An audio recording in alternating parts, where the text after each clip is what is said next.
Those who are not doing well at school, the way we shove our opinions down their throats, they become suicidal. Many of the brown parents are guilty of putting so much pressure on their children to get A's. I tell my kids, you don't need to get an A. Go to school, enjoy yourself thoroughly. Just make sure you pass. Come out.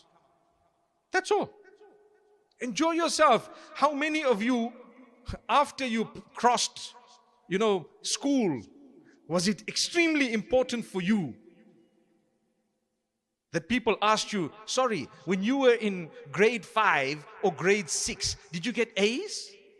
Did they ever ask you that? It's irrelevant. No one asks you what you got at primary school. Nobody even asks you what you did at O level, to be honest, or A level for that matter. It's irrelevant. The fact that you're now a doctor, they're not going to know that you failed 3 times before you passed, or they wouldn't allow that scalpel in your hands. Right? Don't worry. That's life. It's Allah's way. The brightest children are not always the most successful on earth. And I want to tell you something else. To prove that your education and your wealth are not necessarily connected, Allah makes some of the wealthiest from amongst us some of the least educated. Do you guys agree? Thank you. So just leave school. Subhanallah. No, that's a joke, okay? That's a joke.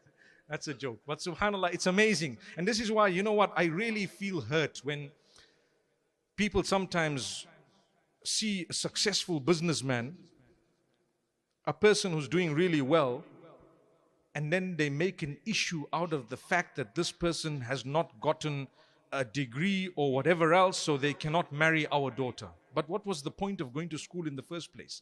To earn a living. This man's earned the living without having gotten that degree. Now what's the problem? Subhanallah.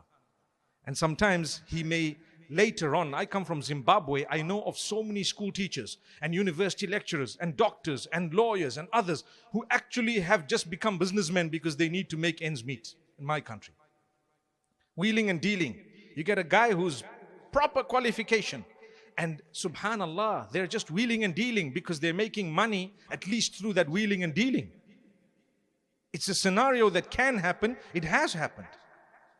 But let's be more realistic. I'm still telling you, and I want to encourage you, work hard, inshallah, as best as you can, and enjoy the days you have.